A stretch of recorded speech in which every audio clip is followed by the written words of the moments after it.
Without further ado, the Acting Assistant Commissioner of Police, Mr. James Jimmy Howard.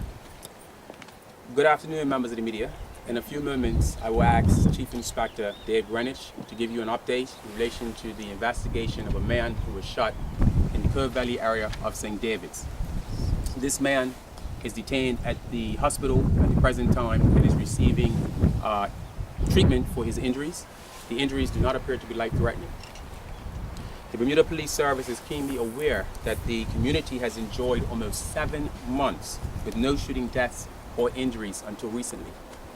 1 week ago today, Aaron Richardson was shot and killed near his home in Southampton, and then early this morning, a man was shot and injured in St. David's.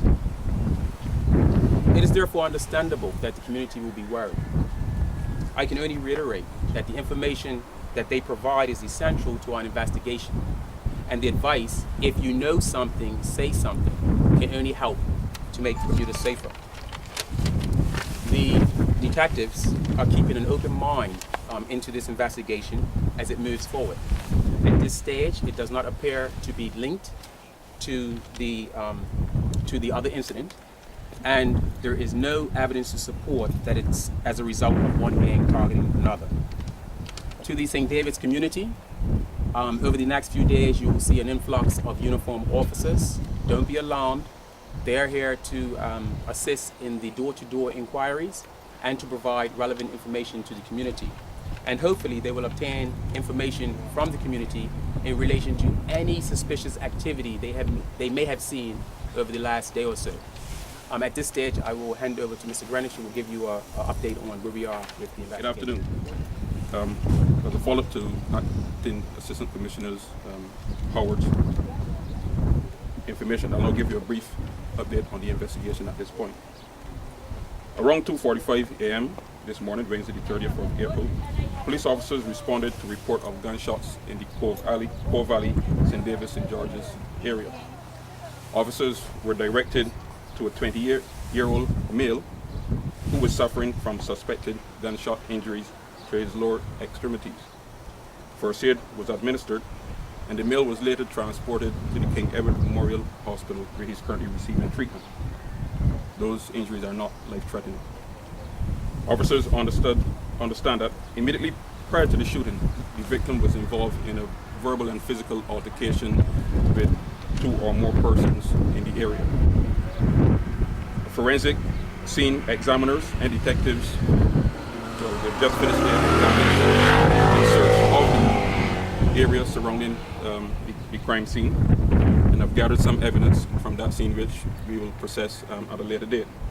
But we are currently keen to speak to anyone who may have heard or seen anyone acting suspiciously in the Cove Valley and the St. Luke's Lane areas around 2:30, 3 o'clock in the morning, and possibly up to 4 a.m.